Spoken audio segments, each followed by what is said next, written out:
संस्कृत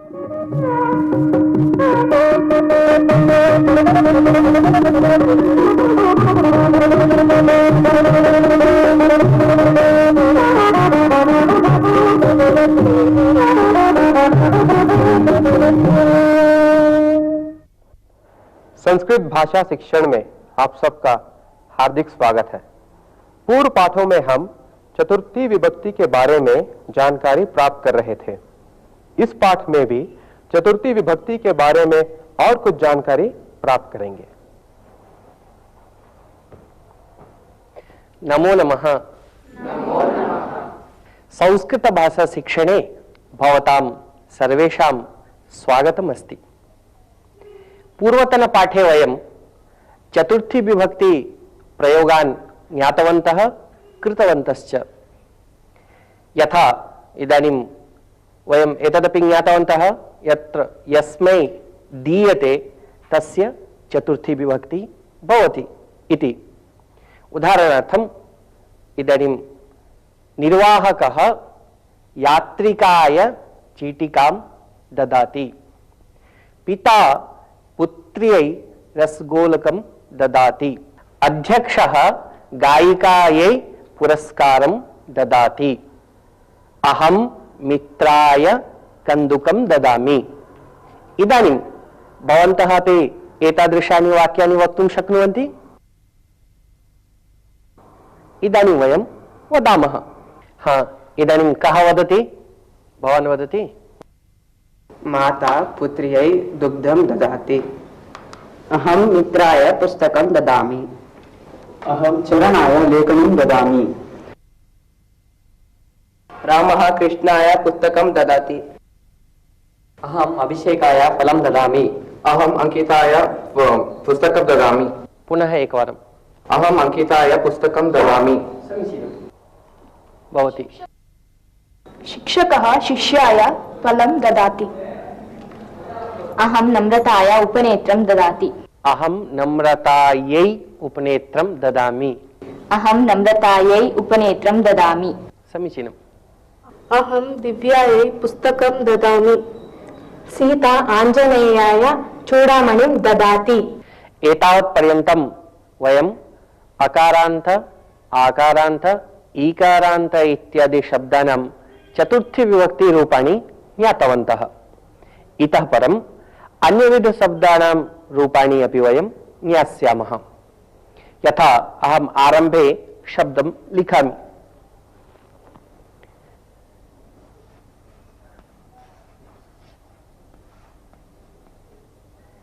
कविः,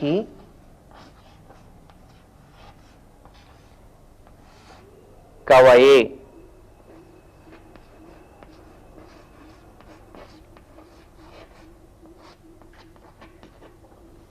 अतिथिः, अतिथये,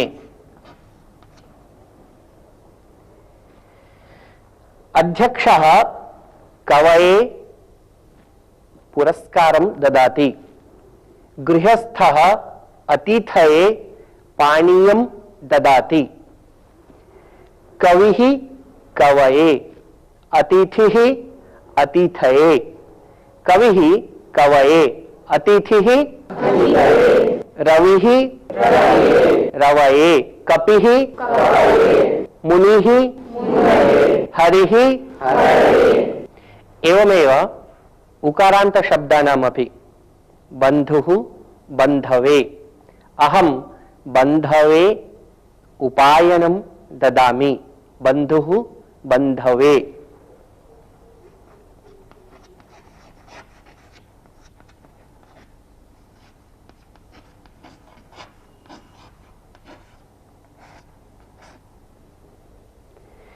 शिशुः शिशवे, अहं शिशवे क्रीडनकं ददामि, शिशुः शिशवे।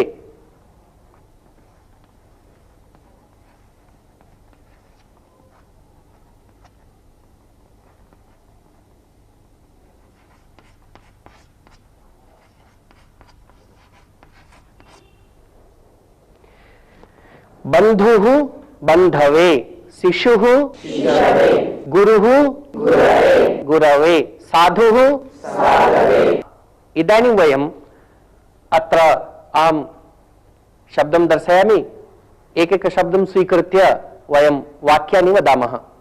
यदा अस्माकं गृहं प्रति अतिथिः आगच्छति तदा वयं किं किं दद्मः? इदानीं वयं वदामः, यथा अहम् अतिथये फलं ददामि। वदन्ति वा? अहम् अतिथये भोजनं ददामि। अहम् अतिथये वस्त्रं ददामि। अहम् अतिथये ताम्बूलं ददामि। ताम्बूलं स्वर्गे अपि न लभ्यते। अहम् अतिथये क्षीरं ददामि। अहम् अतिथये कषायं ददामि। मम मित्रम् अतिथये भोजनं ददामि। ददाति, पुनः एकवारं। मम मित्रम् अतिथये भोजनं ददाति। भवति। अहम् अतिथये धनं ददामि। उच्चैः वदतु। अहम् अतिथये धनं ददामि। अहम् अतिथये पुस्तकं ददामि। भवती अपि उच्चैः वदतु। अहम् अतिथये पुस्तकं ददामि। अहम् अतिथये रत्नं ददामि। उत्तमम्। अहम् अतिथये सुवर्णं ददामि। अहम् अतिथये दिनपत्रिकां ददामि। अहम् अतिथये लेखनीं ददामि। अहम् अतिथये वस्त्रं ददामि। अहम् अतिथये वज्रं ददामि। अहम् अतिथये मधुरं ददामि। समीचीनम्। इकारांत पुल्लिंग शब्दों के चतुर्थी विभक्ति रूप हरये, ऋषये ऐसे होते हैं और उकारांत पुल्लिंग शब्दों के विष्णवे, गुरवे ऐसे होते हैं। मंत्री अभिनेत्रे पदकं ददाति। भ्राता स्वस्रे शाटिकां ददाति। ऋकारान्त शब्दानामपि एवं रूपाणि भवन्ति। अहं द्वित्रान् शब्दान् लिखामि।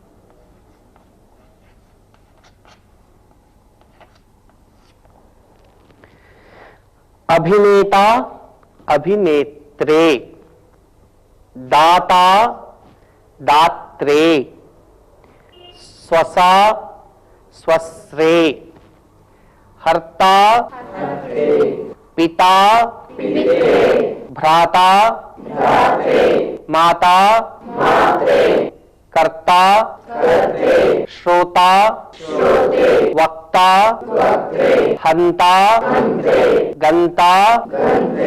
ऋकारांत पुल्लिंग शब्दों के चतुर्थी विभक्ति रूप पित्रे, भ्रात्रे ऐसे होते हैं। एतावत् पर्यन्तं वयम् एकवचन रूपाणि ज्ञातवन्तः।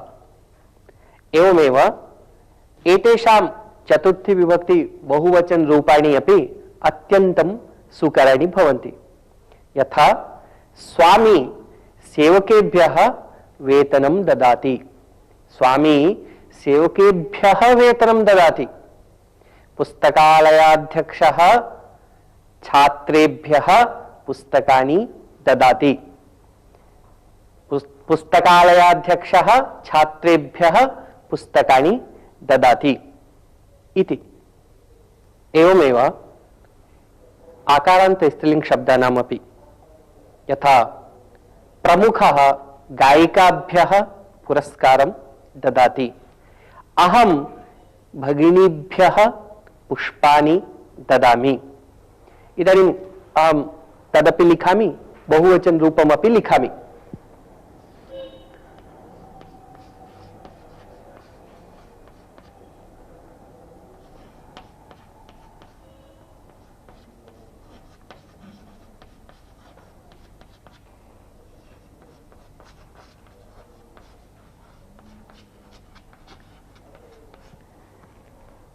गायिका एकवचनं गायिकायै, बहुवचनं गायिकाभ्यः।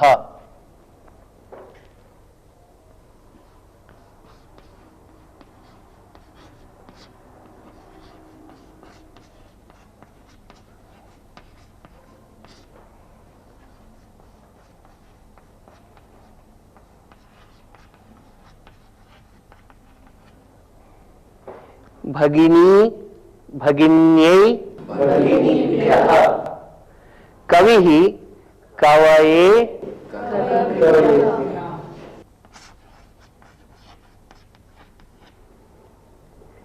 कविः कविभ्यः तथैव अन्यानि रूपाणि अपि भवन्ति। अतिथिः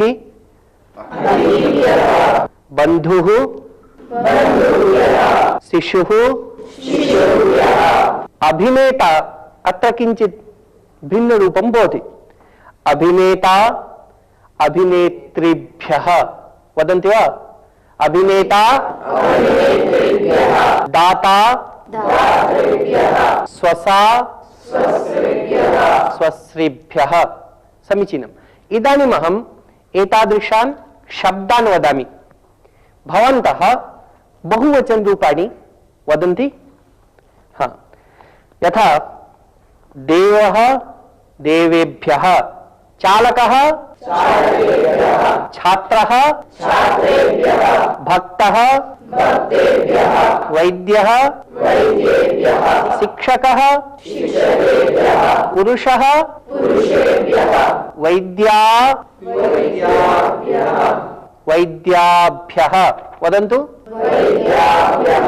गायिका नायिका उच्चैः। महिला बालिका आचार्य भक्ता भगिनी भगिनीभ्यः भगिनी जननी देवी सखी तरुणी कवयित्री कर्मकरी मुनिः मुनिभ्यः सेनापतिः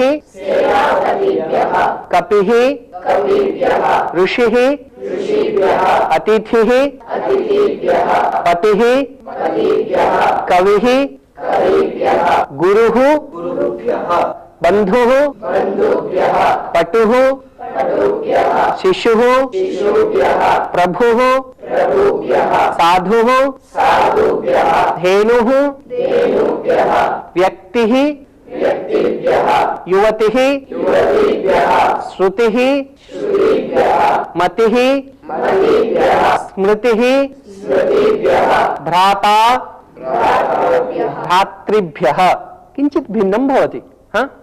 भ्राता दाता प्रष्टा वक्ता दाता नेता द्रष्टा।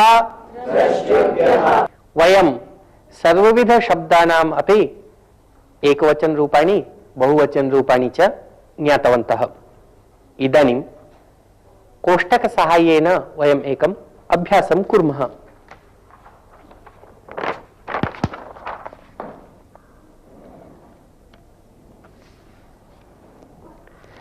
अत्र कतिचन शब्दाः सन्ति, तेषां सहाय्येन वयं वाक्यानि रचयामः। आरम्भे अहम् एकं वाक्यं रचयित्वा दर्शयामि।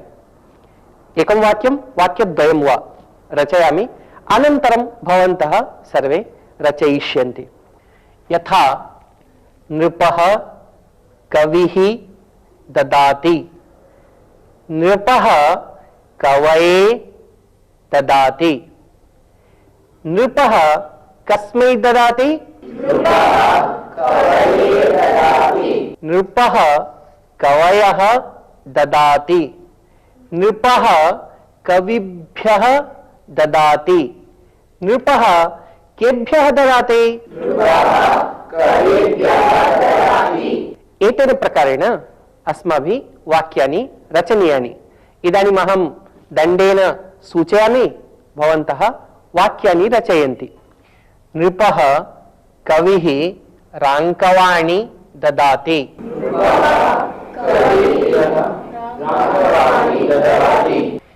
नृपः कविः राङ्कवाणि ददाति।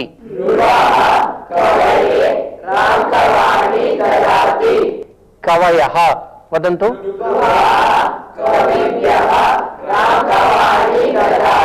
नृपः कपिः खाद्यं ददाति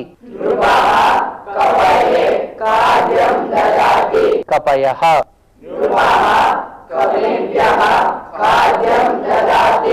जननी पटुः यन्त्राणि ददाति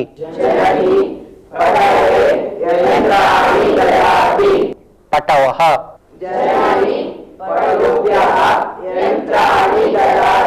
जन्तुः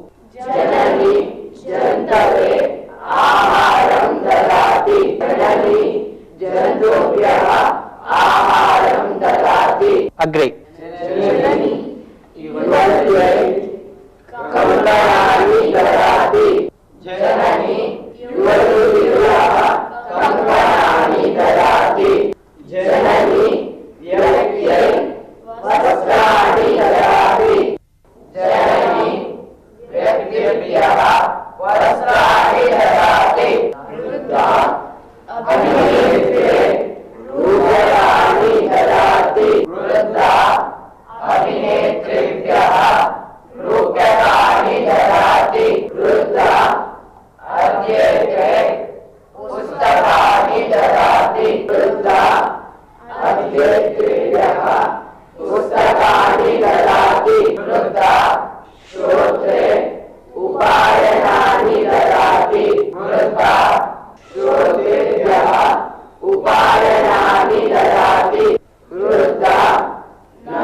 अहो, अद्य कक्ष्यायां बहूनि चित्राणि सन्ति। आम्, सर्वे आगतवन्तः वा? किन्तु महेशः न आगच्छति। भवतु, अहं सर्वेभ्यः एकैकं चित्रं ददामि। वृक्षस्य चित्रम् अस्ति, वृक्षस्य चित्रं श्रीप्रदायै ददामि। भवनस्य चित्रम् अस्ति, भवनस्य चित्रं दीपिकायै ददामि।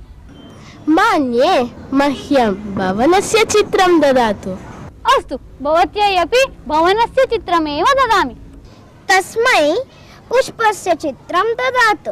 अस्तु, गणेशाय पुष्पस्य चित्रं ददामि। निकितायै चित्रं न ददामि, सा कोलाहलं करोति। अहं कोलाहलं न करोमि। अस्तु, भवत्यै अपि चित्रं ददामि। महेशाय समुद्रस्य चित्रं ददामि। प्रीत्यै मार्गस्य चित्रं ददामि। कृष्णस्य चित्रम् अस्ति किल, कृष्णस्य चित्रं लतायै ददामि। ओ, पर्वतस्य चित्रमपि अस्ति, पर्वतस्य चित्रं मालायै ददामि। सर्वे इदानीं स्वस्वचित्रं दृष्ट्वा पञ्च वाक्यानि संस्कृते लिखन्तु। अस्तु, अस्तु। वयम् एकं सुभाषितं शृणुमः। यथा हेकेन चक्रेण न रथस्य गतिर्भवे, यथा हेकेन चक्रेण न रथस्य गतिर्भवे, एवं पुरुषकारेण विना दैवं न सिद्ध्यति।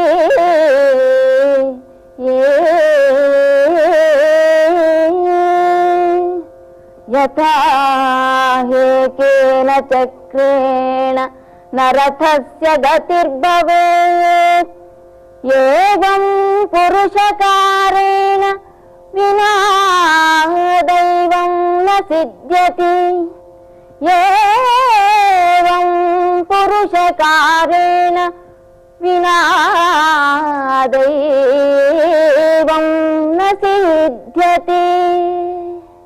सुभाषितस्य अर्थः एवमस्ति, यथा रथस्य केवलम् एकेन एव चक्रेण गतिः न भवति, तदर्थं चक्रद्वयमपि अपेक्षितं, तथैव भाग्येन सह पुरुषार्थस्य अपि आवश्यकता भवति। जीवन रथस्य पुरुषार्थः भाग्यं च एतत् चक्रद्वयम् इव भवति। अतः अस्माभिः सर्वमपि भाग्याधीनम् एव इति मत्वा मौनं न आश्रयणीयम्।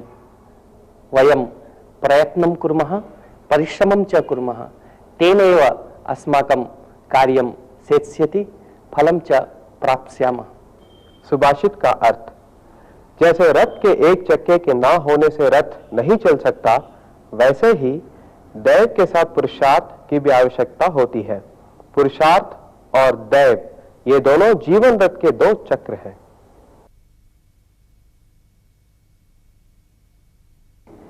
अहम इदानीम् एकां कथां वदामि, भवन्तः सावधानेन मनसा शृण्वन्तु। पुरातनकाले कश्चन महाराजः आसीत्। सः राज्यशासने अनासक्तः जातः, अतः गच्छता कालेन तस्य राज्यस्य दुस्थितिः आगता। तस्य राज्ये यद्यपि अनेके मन्त्रिणः आसन्, किन्तु ते सर्वे अपि मन्त्रिणः राजा इव भोगलोलुपाः एव आसन्। तत्र सज्जनाः अपि केचन मन्त्रिणः आसन्, किन्तु ते सर्वे चिन्तयन्ति स्म, यदि वयं राजानं किमपि वदेम तर्हि राजा कुपितः भवेत् इति चिन्तयन्तः ते किमपि न वदन्ति स्म।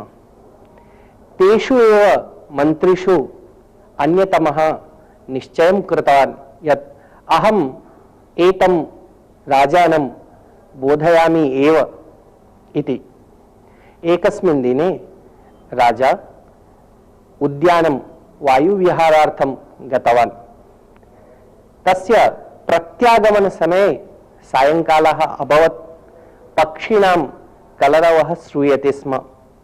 तदा मन्त्री पक्षिणां कलरवं श्रुत्वा सः द्वौपि कर्णौ श्रद्धया दत्त्वा पक्षिणः वार्तालापं श्रोतुम् आरब्धवान्। एतत् दृष्ट्वा राजा आश्चर्यचकितः। सः मन्त्रिणं पृच्छति, किं भोः, भवान् किं शृणोति? तदा मन्त्री सः वक्तुं न इष्टवान् इव। तदा महाराजः पुनः पुनः अनुरोधं कृतवान्। अन्ते च मन्त्री उक्तवान्, अहं पक्षिणां भाषां जानामि। ते द्वे अपि पक्षिण्यौ। एका पक्षिणी स्वपुत्रीम् अन्यस्याः पुत्राय दातुम् इच्छति। तदा अपरा पक्षिणी वदति, तदर्थम् अहं वरदक्षिणाम् इच्छामि। किं वरदक्षिणाम् इच्छति इति पृच्छति। तदा पक्षिणी वदति, मह्यं 50 विनष्टाः ग्रामाः दातव्याः इति। तदा अपरा पक्षिणी उक्तवती, 50 ग्रामाः किमर्थम्? अहं तु 100 ग्रामान् अपि दातुं शक्नोमि।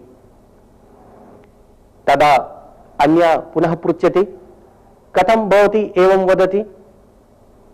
तदा सा पक्षिणी उक्तवती, यावत्पर्यन्तम् एषः महाराजः अत्र शासनं करोति तावत्पर्यन्तं तो विनश्यतां ग्रामाणां संख्या वर्धमाना एव भविष्यति।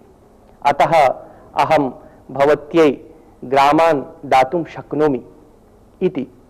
एतत् श्रुत्वा महाराजः मौनी अभवत्।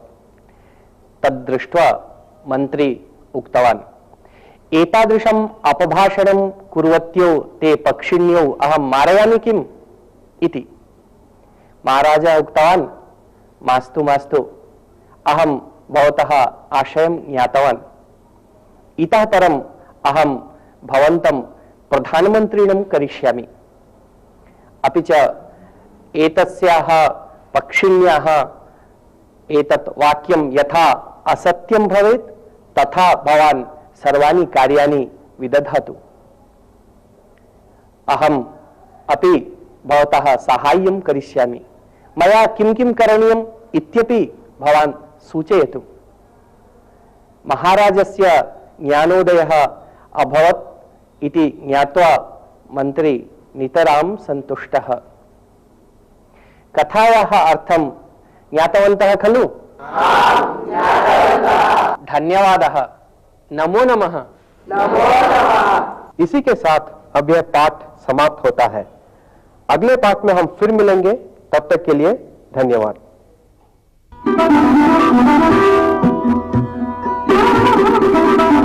Thank you.